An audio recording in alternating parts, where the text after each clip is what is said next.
Hi అండి, ఈరోజు ఇంట్లోనే కొంచెం డిఫరెంట్గా కుకీస్ ట్రై చేశాను. యాక్చువల్గా ఈ కుకీస్ 1 వీక్ ముందే చేయాలి, కానీ నా దగ్గర బటర్ లేక చేయలేదు. ఇప్పుడు కూడా చాలా ట్రై చేశాను కానీ ఎక్కడా దొరకలేదు, అందుకని బటర్ కూడా ఇంట్లోనే ప్రిపేర్ చేసుకున్నాను.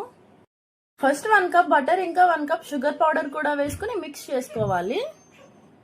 పిల్లలకి కుకీస్ అంటే చాలా ఇష్టం, ఎక్కువగా తింటారు కాబట్టి నేను ఇక్కడ మైదా పిండి యూజ్ చేయలేదు, ఓన్లీ గోధుమ పిండితోనే చేశాను. ఇలా మొత్తం మిక్స్ చేసిన తర్వాత సగం పిండి పక్కకు తీసుకుని మిగిలిన దాంట్లో చాకో పౌడర్ వేసుకుని మళ్ళీ మిక్స్ చేసుకోవాలి. తర్వాత ఒక కవర్ తీసుకుని ఇలా నేను చూపిస్తున్నట్టు లేయర్స్ లాగా వేసుకుని అది 20 మినిట్స్ ఫ్రిడ్జ్ లో పెట్టేయాలి. 20 మినిట్స్ తర్వాత ఇలా కట్ చేసుకున్న తర్వాత స్టవ్ ఆన్ చేసి కడాయి పెట్టిన తర్వాత దాంట్లో ఒక ప్లేట్ పెట్టి ఈ కుకీస్ ని బేక్ చేసుకోవాలి. నిజానికి కుకీస్ టేస్ట్ ఇంత బాగా వస్తాయని నేను ఎక్స్పెక్ట్ చేయలేదు. చేసిన 1 అవర్ లోనే ప్లేట్ ఖాళీ అయిపోయింది. వీడియో నచ్చితే లైక్ చేసి ఛానల్ సబ్స్క్రైబ్ చేసుకోండి.